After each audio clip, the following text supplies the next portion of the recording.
Hi everyone, and hopefully welcome to my next video. I say hopefully as I shot this Wednesday night, but unfortunately I never pressed record in a couple of stages of the video, so I'll try again. Okay, so what I'm going to do tonight, hopefully, I posted this on Facebook the other day, so a lot of you might have seen it. No colours involved, unfortunately. I'm going to turn what I class as quite a simple off-centre, eccentric, whatever you want to call it, spindle turning. I've got a piece of yew here which I did the other day, turned on several centres. I will be using just a normal standard 4-jaw chuck. You can use expensive off-centre chucks, there's various on the market. I used to have one, I don't now. For what I do off-centre work wise, I can get away with just using the standard 4-jaw chuck, any standard 4-jaw chuck you can think of. Okay, so I'm going to do hopefully something similar to that. I'm not going to do it the same shape, I'm not that good. Instead of working it in yew, I have a piece of laburnum here. It's not actually bone dry, and there's a small check on the edge here, but hopefully I can turn that out and I'll put the cut part on this part of it. So initially what I'll do is I'll turn this down to a basic cylinder just to get rid of the small branches, any knots that are too pronounced. I'll put a spigot on it and then I'll hold it in the chuck and I'll show you how I move it off centre. As I says, this is slightly wet, so it's quite heavy as well. So we'll go and do that in a couple of minutes. Firstly, you'll probably see I've got a nice shiny badge. I've been lucky enough to be awarded an approved tutor badge by the AWGB, so thanks guys for giving me that opportunity. So if there's anyone out there local, if you're after a lesson or a demonstration, please give me a call. Okay, so we'll get on to rough turning this down to cylinder, and then we'll start doing the off-centre turning, and I'll show you as the stages as I go along. Okay. Okay, that's the camera rolling, hopefully. If you see, yep, that's it rolling. If you see, I've just roughed the cylinder down, and I've just put it in the jaws loosely just now. Put a small tenon on there. The tenon is pretty much the whole depth of the jaws themselves, and I've marked numbers 1 to 4 in relation to the jaw numbers. The initial shaping that I'm going to do, as I said earlier, I have you probably see there's a check there. I'm going to try and get rid of that by doing the initial turn off centre to do the cut part of the candlestick or the goblet, whatever you want to call it or make it. You can do it central and have the cut part central and then go down off centre as you go. The last one I showed you was off centre to start with, so I'll put this one off centre and hopefully we can get rid of most of this check here by taking most of the wood on that side out and having a cup on this side. So all I do is I'll loosen the jaws and I just move the log. I'd probably say no more than halfway down on the spigot itself, so the log's actually dropped. That way, if I just try and size it right, so the cut part, I've just brought the steady up just to show you. The cut part is going to be here, so hopefully I'll turn away this crack. It's because this log was sitting outside and it's not completely dry. Okay, so as I said, I've moved the chuck probably, it's actually about 3 to 4 mil maybe, so about 1/8 of an inch possibly. Just loosened it and pushed it down in the chuck. So tighten the jaws up and as this is fairly moist, I'll give them a good tighten. So the initial cuts we're going to do, I'm just going to use a spindle gouge. This one's quite well worn, as you can see. It's got a long grind on it, which gives it a lot more usage. Now, as I said, I've moved about 2 to 3 millimeters out of the chuck square, and as you can see, it has moved out quite a bit. So I'll move the tool rest out. If I get the wood as close to me here, so we're probably talking about, again, 2 to 3 millimeter gap between the tool rest and the wood. If I rotate it to the outer centre, your 2 millimeter movement in the chuck has now become about 1 inch, 25 mil at the end of the blank.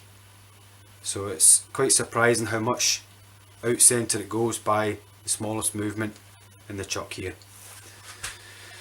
Tailstock is just in for support initially until I take a bit of the wood away, especially with this crack in it here. This is a variable speed lathe, so I'll have it down at slow to start with because it's quite out of balance. So I'll put my safety goggles on. I'll start the lathe up quite slow. I say the tailstock is just in for support, it's not actually holding it. So we'll turn this up slightly to a safe speed. Take my spindle gouge, and as you can see there's a lot of air and a lot of wood, so it'll be quite knocky to start with, which is perfectly normal. And all I'm doing is taking gentle cuts, going down, and hopefully these initial cuts will take away that crack that was in the end of the wood. To start with, all I'm going to do is take this part of the wood down until I've got solid wood, so there's no air cutting.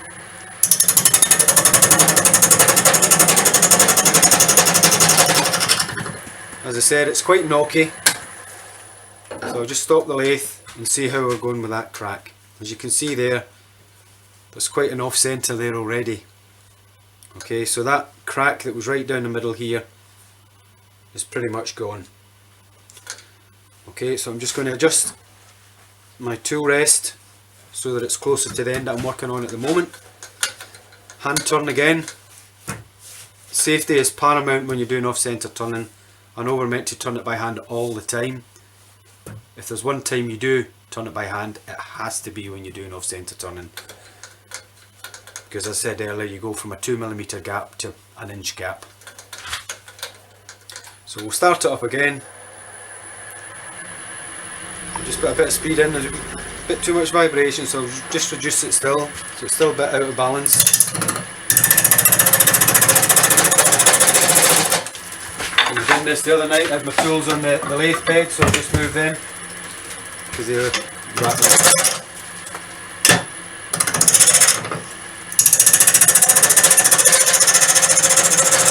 Just get in nice gentle cuts.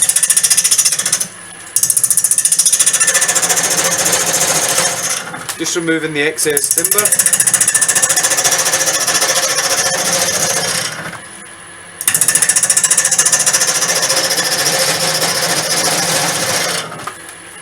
Coming down, we've got something on the lathe vibrating. Probably my tool tidy. Okay, so we're nearly down to solid wood on the end here. I'll take it down to solid wood and see what the diameter is once it's stopped, because it's looking quite close to the diameter of the cup that I want.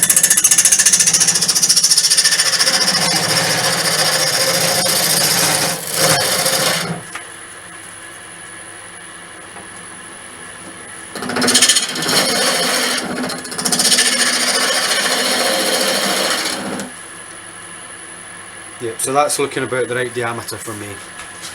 So I'm just going to take a bit more of the waste away.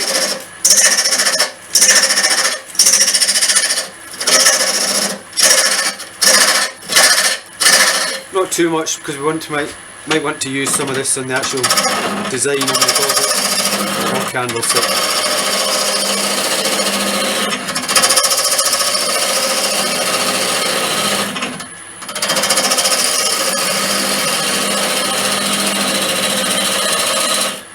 balance is nearly there, so I'll just turn the speed up a bit. Okay, that's looking a bit better. I'm just going to true off the end. Because this was a rough log.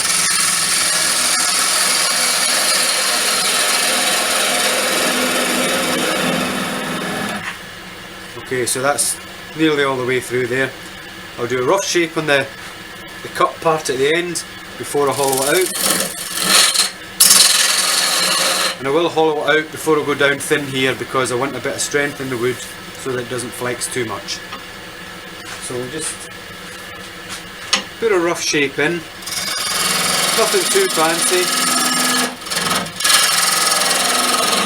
You see, this item will be completely decorative.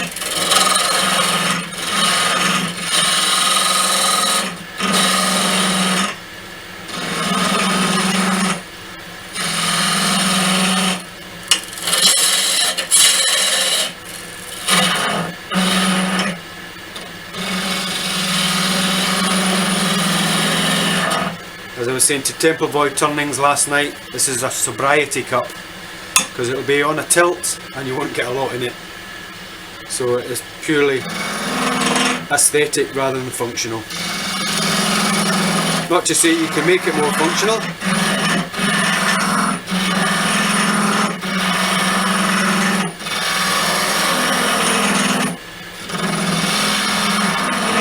Again, I'll just turn the speed of the lathe up ever so slightly.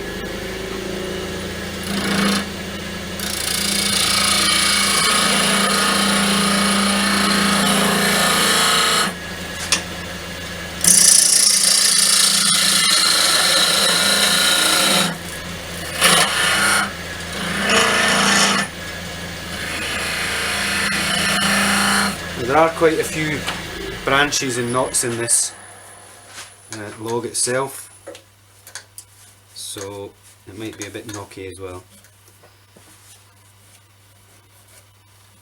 Okay, that's not too bad. There's a little bit of crack from the pith.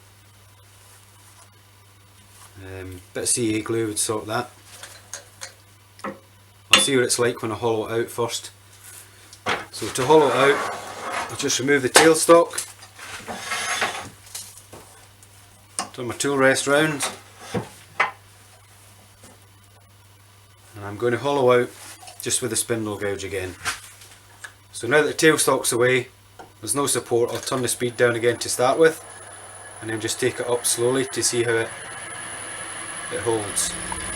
Bit of vibration, we'll just turn the speed up slightly to take it through that vibration.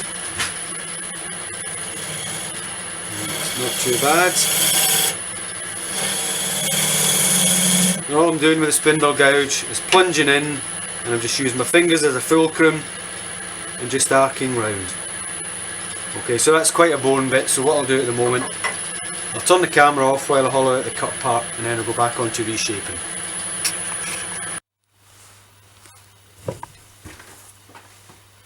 Okay, so that's me hollowed out the cut part of the offset goblet. So I'll just work a little bit more on the end piece now. So again, we'll just start it up, just take it through that vibration. So I want to bring the cup down to have a fairly thin neck.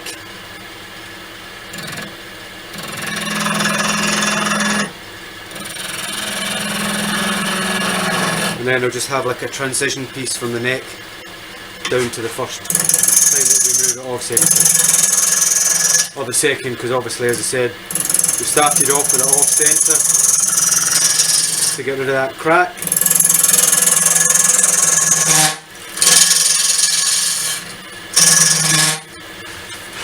Still got a bit of vibration. Take a lighter cut.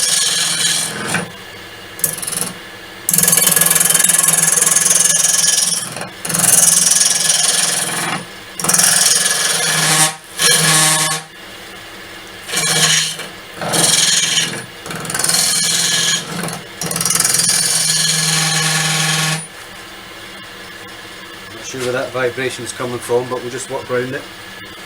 Everything's tight, so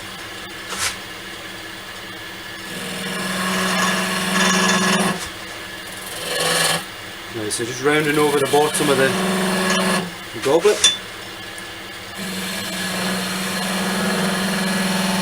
Remember to make sure you know how deep it is, otherwise you'll go right through.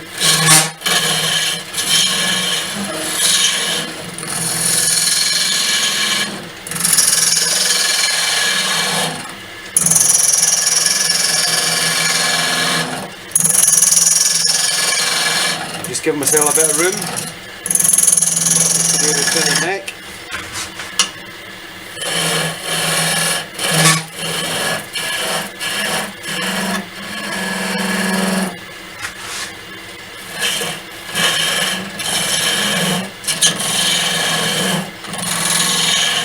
Laburnum is quite a dense timber, so it can be quite harsh on your tools. I do have a smaller profile gouge at hand when this one goes blunt, otherwise I'll have to stop and sharpen.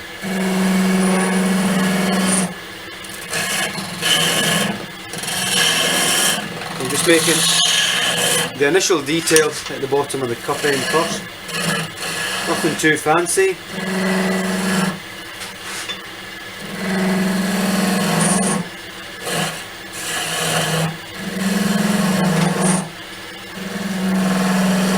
We're nearly there.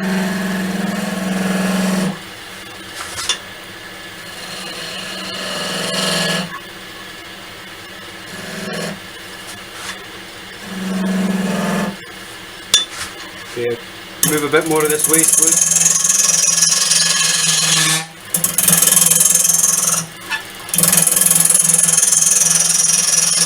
Should help balance it off as well, taking some of this off.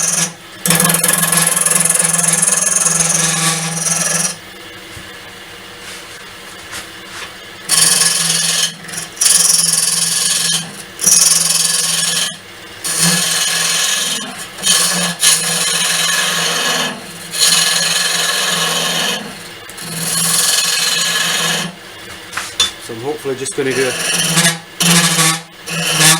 if it doesn't vibrate too much. Sorry about this, folks.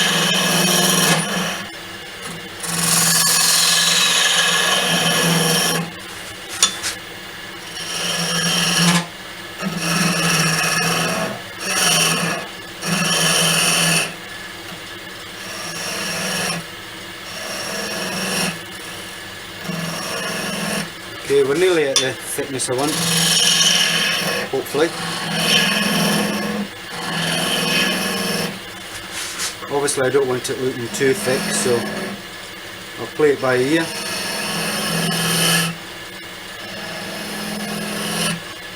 If I make it too thin, because it's when I move it next time and it's moving off centre, the whip of the wood might snap it, so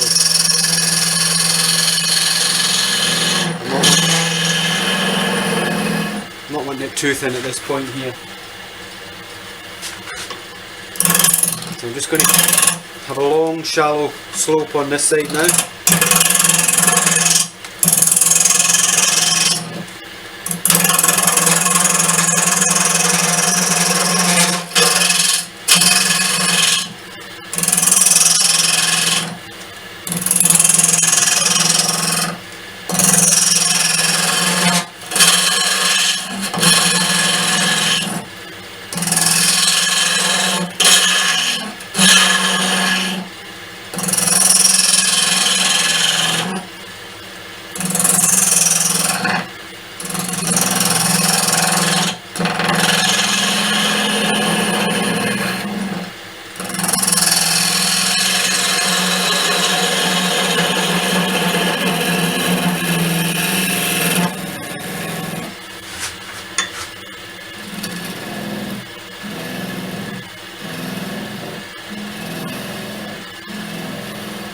Okay, so I'll just stop and have a look and see what I've got so far.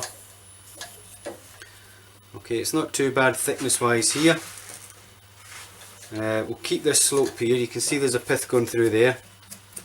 Hopefully that's going to be okay. I can always add a bit of CA glue to there just to stabilise it slightly. Okay, so before I move on to moving position, what I'll do is I'll sand and I'll finish this part here, because once you move it you can't go back.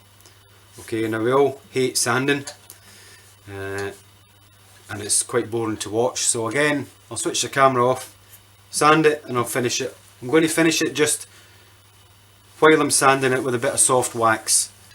One, it helps keep the dust down, although this is quite damp so there shouldn't be too much dust, and also it helps fill any little imperfections or holes in the grain up with the wax and the sawdust. Okay, so we'll switch the camera off again and I'll sand up, and then before I move it I'll switch back on. Okay guys, that's us back. I've now sanded this down to 400 grit using wax as a lubricant, so I'm about to move it to the next position. Okay, now as I said earlier, there was a crack, so I moved it from jaw position 3. Normally I'd start at 1, then that way just progress 1, 2, 3, 4. So we'll start it at 3, so we'll just go on, we'll go to 4. So all I do, loosen the jaws, roughly centre it up again. I'm just going to rotate it round until I've got position 4 at the top. I'm going to loosen it, and again I'm just going to tilt the jaws. The jaws are probably getting on close to nearly 5mm now, so it's about halfway down the spigot. Okay, so tighten both jaws up nice and tight because it is slightly moist wood. I don't want it coming out and hitting my camera. I'll heal but my camera won't. Okay, so again, just move my whip like out the way. What I'll do, put the tool rest back in, and I'll just rotate by hand until I have the extremity of the wood running parallel with my tool rest. I'll rotate it round, and we've probably got about 1.25 inch gap now from the tool rest to the wood. That's just an extra couple of millimetres here, we'll throw it out even more. So as you can see, it's not too bad off centre. So all we're going to do now is I'm going to come in from this side and make a little shape there. Nothing too fancy again. Again, I'll just nibble away at it because there is going to be an awful lot of air and wood. So the lathe is down at slow speed again. I'll just gradually bring it up till I feel it's safe enough.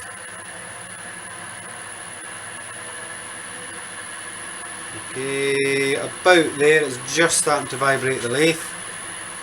So I'm just working away from left to right and right to left. Just taking away some of the excess wood.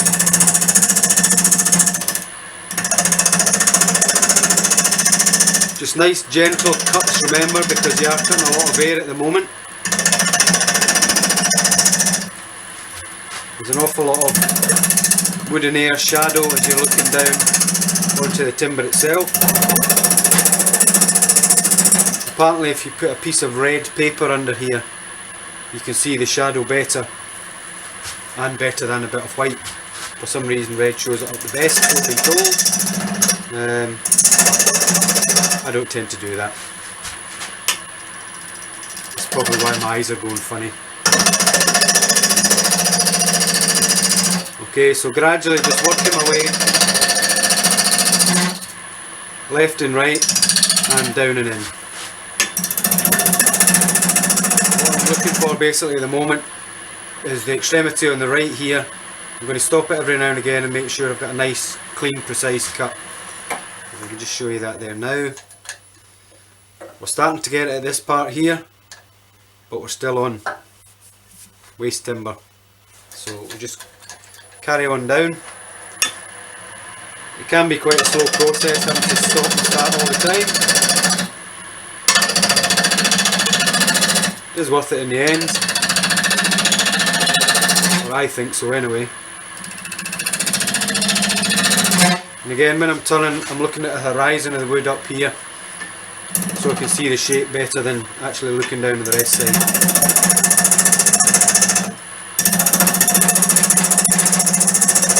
Okay, so I'll just turn the lathe up a little bit of vibration, turn it up a little bit more, and that's the vibration gone. Now, I don't know if you can see on the camera, the way the end cup is flipping round quite a bit. Like I said earlier, if I made that fine detail any thinner, that could snap off. So it's just a case of knowing how thin to go. Bit of trial and error really.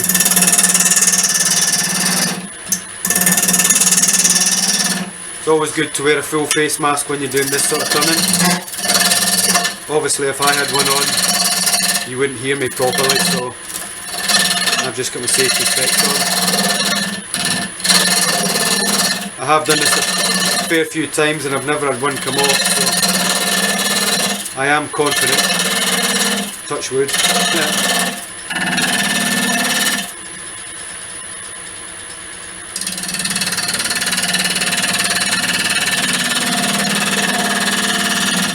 Okay, and I'll just quickly stop it and see how I'm going.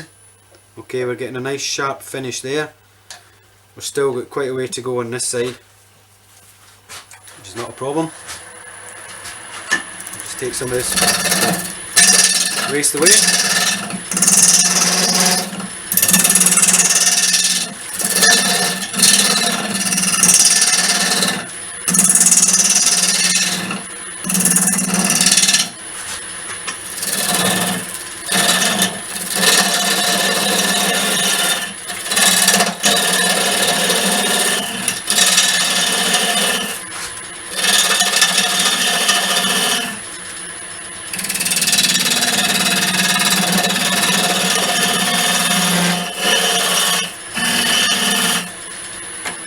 Again, I'll just stop to see how we're getting on. Okay, we've got two quite crisp edges here. Personally for me, I think this is slightly big still, and we have got a few cracks coming from that pith coming here.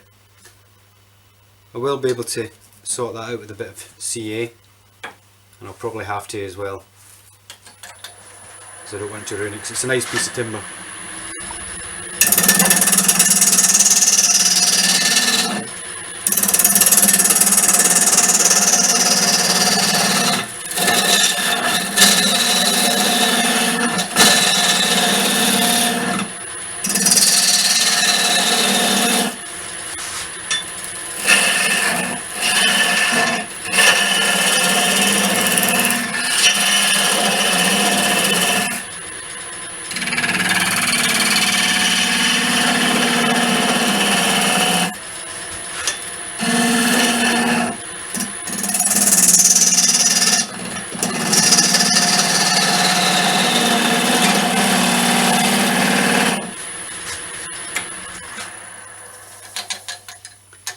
Okay, you can hear it bouncing off that pith or branch that's coming through it.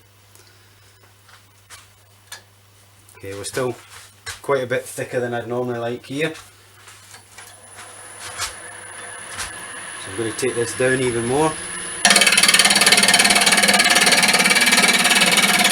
Just coming in from the right, going down slowly.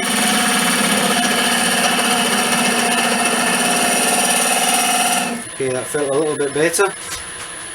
Okay, I'm just come in a bit more.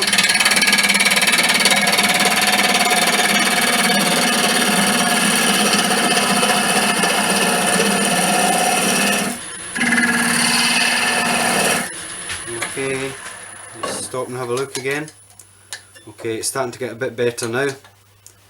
I think I will treat this pith, well it's actually a branch.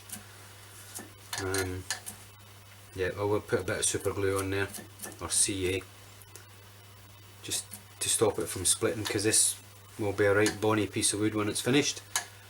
Again, I want this bit to come a bit thinner, so I'm going to take a bit more off and then I'm going to come along here.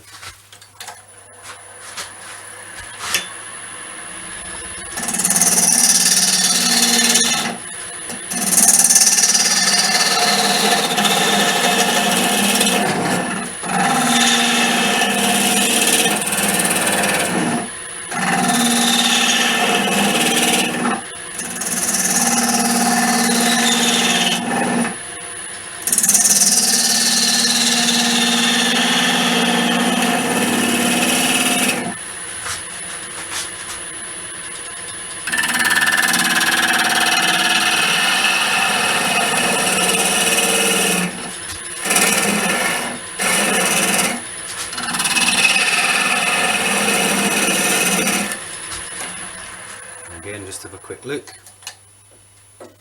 Yeah, that's getting a bit better now. Okay, so just tidy up here and then we'll go on to the next movement. I'll just get this a nice even curve. In fact, what I will do, because of those knots and whatnot, I can feel the tool getting a bit dull, so I'll just stop the video, sharpen my tool and come back. Okay, so that's move number 2 now, and that noise is me just walking around to see if it's actually recording. Yep, because I don't want a reoccurrence of the other night's problem where it never. Okay, so we've moved it twice. So we moved it to position 3 initially to get the offset cup, position 4 for this part here. So I'm going to go to position 1 now, or jaw 1. So what we do, loosen off, centre, 1 to the top, and again just offset roughly about half. Obviously you can vary the amount you offset it by, just taking into mind that the more you offset it here, the more it's going to move this end.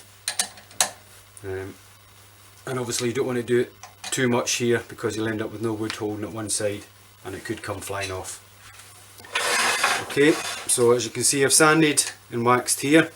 It's just a soft furniture wax that I'm using, if I've not already said. So same as before, we'll just rotate by hand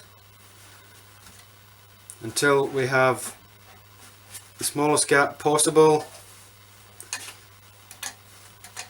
and we're roughly about there. So again, I'm going to work in about this area here. So we'll start off nice and slow, gradually increase, and all I'm doing, as before, just nibbling away at the waistline.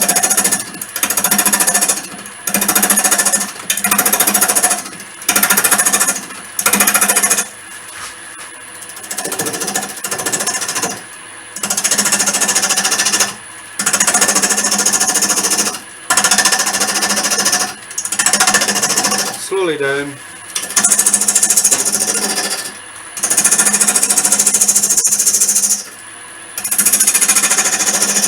We're not aiming for a finishing cut in 2 passes because we have got a lot of wood to take off.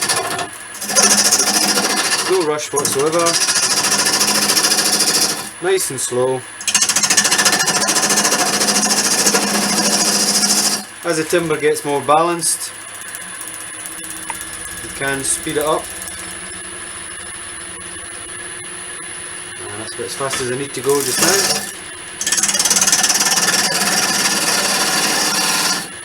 And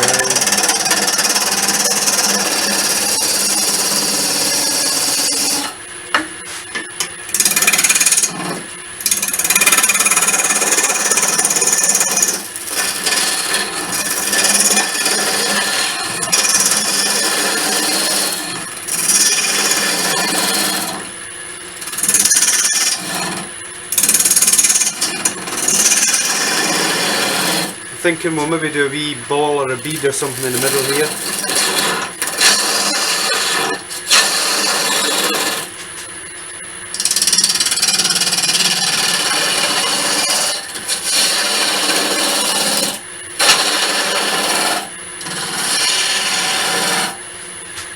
Again, we'll just keep stopping. Okay, that's quite a razor sharp finish around the bottom here, but I don't want it that size. So I'm going to come down again.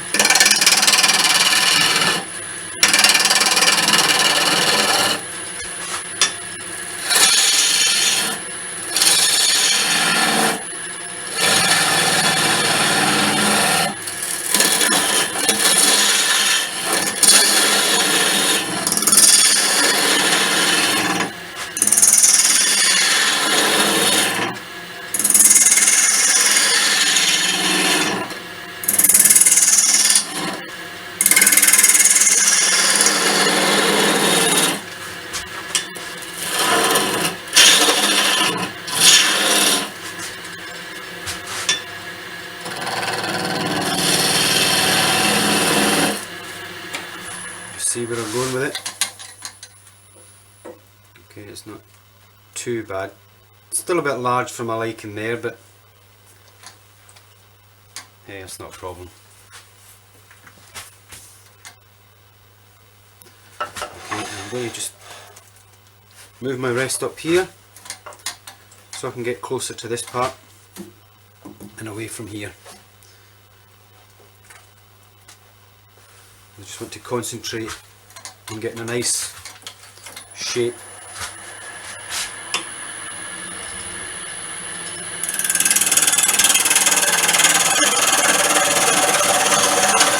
I'm just going for a curve.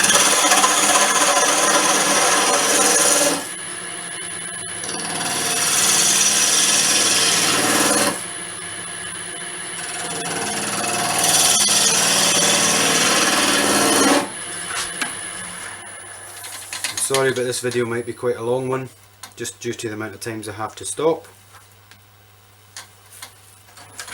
I'm sure somebody will enjoy it. I know I am. Okay, in fact, I'm going to take this part here even smaller. Just something about it that I'm not too keen on.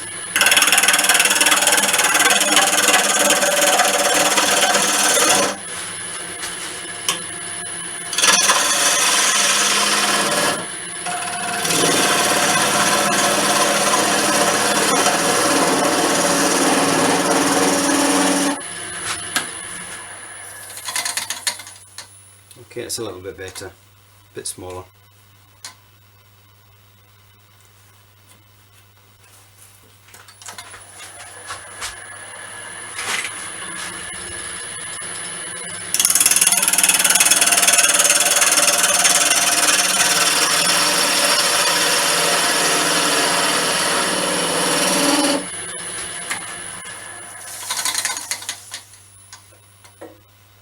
Okay, that's a bit better.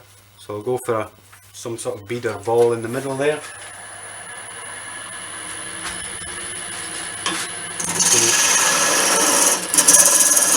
Bring it down to a rough diameter to start with.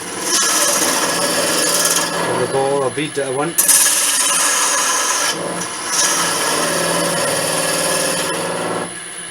That's probably about a good diameter. And I'll just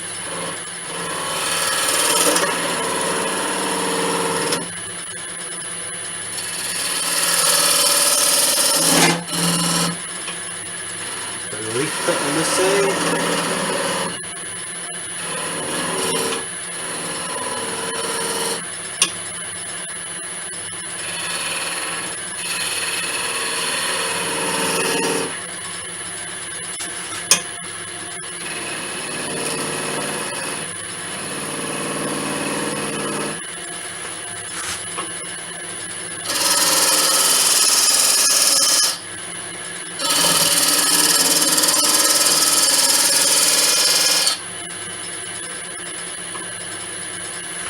There, I'll just stop it so I can move my rest again.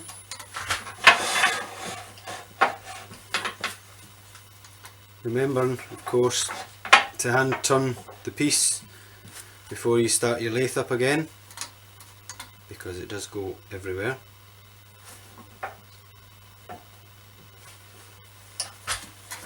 Okay, so I'm just going to finish off this part now. I'm only going to have one more movement if I'm thinking right.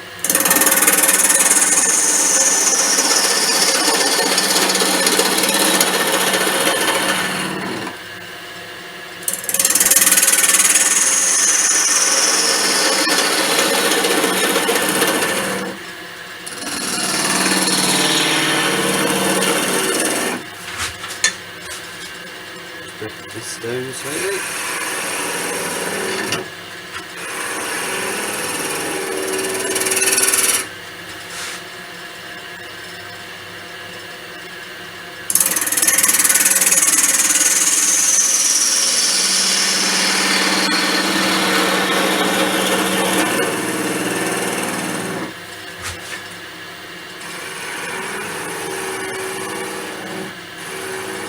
So it's pretty much like most spindle turning, it's just beads and coals to do all the shapes. It's just that they're not quite straightforward. Okay, so there's that pith branch going down the middle. So I'll stabilise that with a bit of CA glue and sand this part up, and then I'll go down to doing the last part, which will be in a winner. Okay, so again I've switched the camera off while I sand because it's quite boring and noisy and dusty, and then we'll come back once it's sanded, finished and ready to move again. Okay, so that's us sanded and polished this part. I've stabilised the cracks hopefully with a bit of CA. So I'm going to go on now to move into the last position before parting off. So we've done position 3, 4 and 1, or jaw 4, 3, 4 and 1. So we'll go to the last jaw, which will be jaw 2. So again, I'll just loosen the chuck off, centralise it roughly, bring it round to position 2,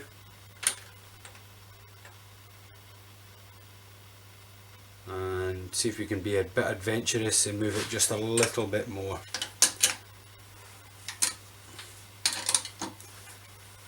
Again, just make sure it's nice and tight.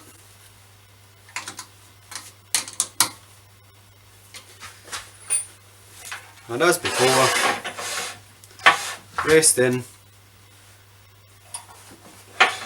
get the wood right across to where we're going to start turning it, and there we go. So this is going to be the last part leading up to the foot, which if I show you the U one I did the other night, it's going to be this last part here. Just put that to the side. And yet again, hand turn before we start, speed's right down, and then we can start speeding it up.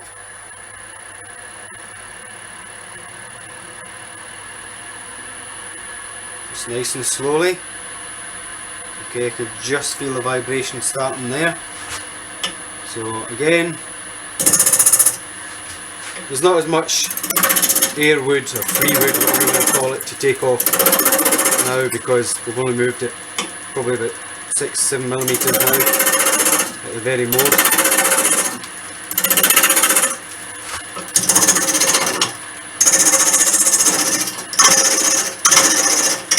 So it's a lot more in balance.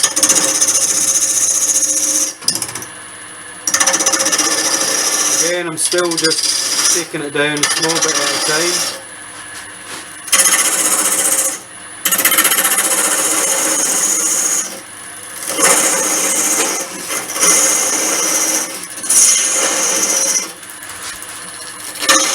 Just swapping sides.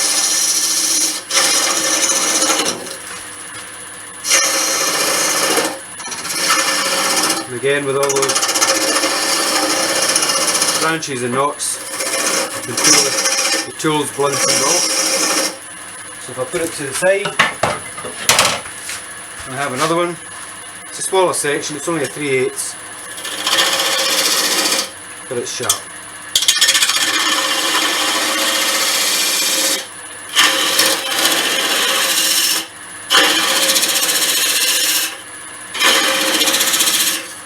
So just take off slowly what you don't want.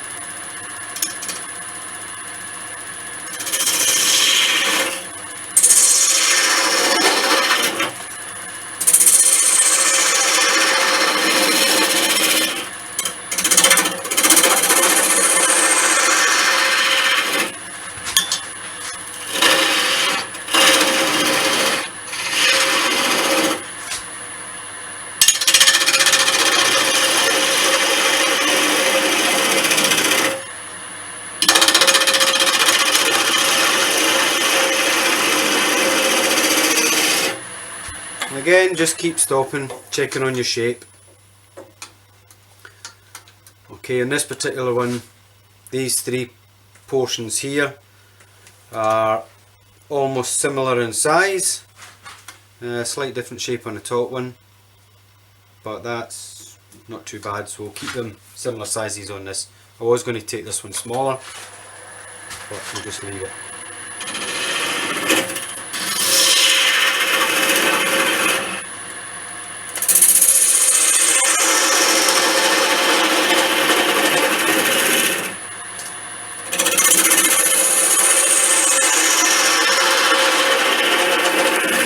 See what a sharp tool does, cuts so much nicer.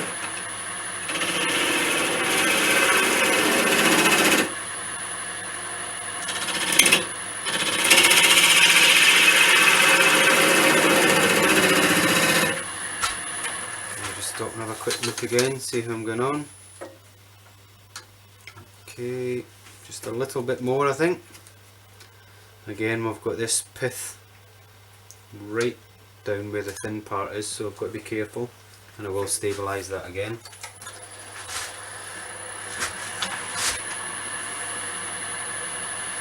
Okay, I'll just turn the speed up a bit now.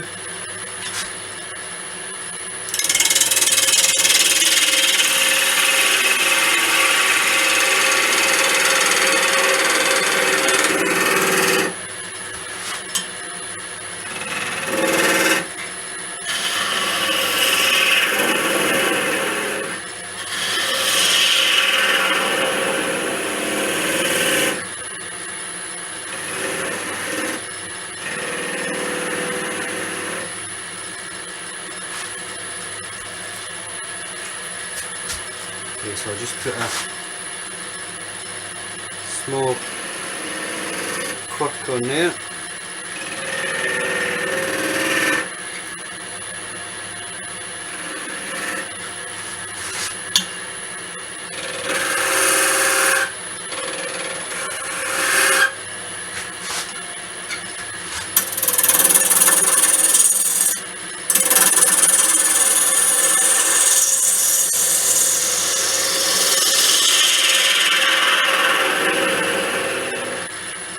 I'm almost making a sort of OG shape in the bottom here. I'm hoping that possibly I could keep a bit of sapwood on,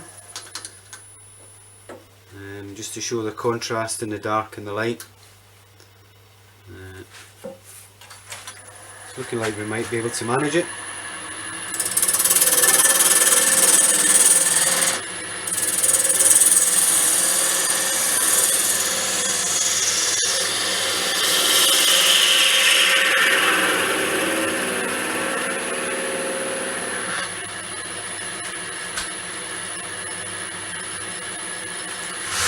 Quite the shape I wanted in there.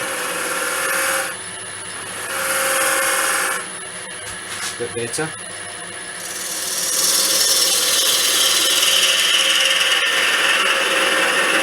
Don't want to go too thin because of that pith down here.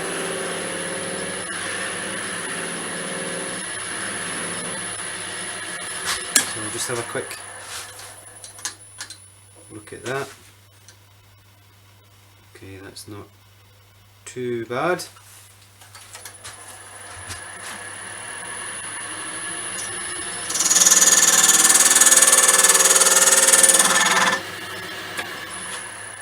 Just checking the base out just to see if I'm going to have any of this rougher wood on. Right, I might have to sacrifice the sapwood actually. Just give it one more pass down the bottom.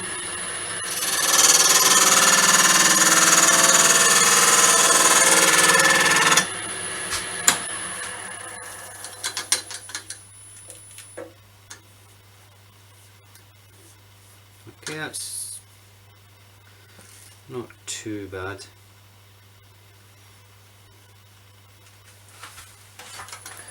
Okay, so I'm just going to come in at a small dovetail on the bottom. So, and this is where I'm going to part it off, so I'll leave a small dovetail on the bottom, and that just gives it a bit of lift off the ground. So what we'll do now is I'll sand this, I'll stabilise the pith again as I have done before, and once I've done that I'll turn the camera back on as usual. So we'll see you in a minute. Okay, so that's the last turn part. All I've got to do now is just part it off through the dovetail that I said on here, and then I won't show you parting off because everyone can part off. I'll give you a close-up view of it once it's been parted off. Okay. Okay people, so that's it completed now. One laburnum off-centre decorative goblet. I'll give you a close-up view of this one and the previous one as well. I'm by no means an expert on off-centre or eccentric turning. If you want somebody who isn't, who can explain it a lot better, I'd check out Barbara Dill or Mark's Fairy on YouTube or their channels. Just Google them. Those guys are brilliant at off-centre turning. This for me is just a bit of fun. I hope you've enjoyed it. Thanks very much for watching, and till next time, hopefully it'll be a bit more colour next time. So I'll just end up with a few close-ups of the two that I've done recently in the last couple of days. Cheers, happy turning. Okay, so there we have the two.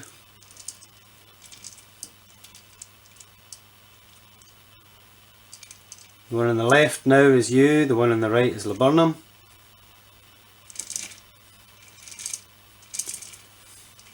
Not the best view because the lighting in the workshop is not brilliant for cameras, and as I've said before, I'm no Steven Spielberg. So I'll take a couple of close-up pictures and post them on Facebook as well. So once again, thanks for watching and good night.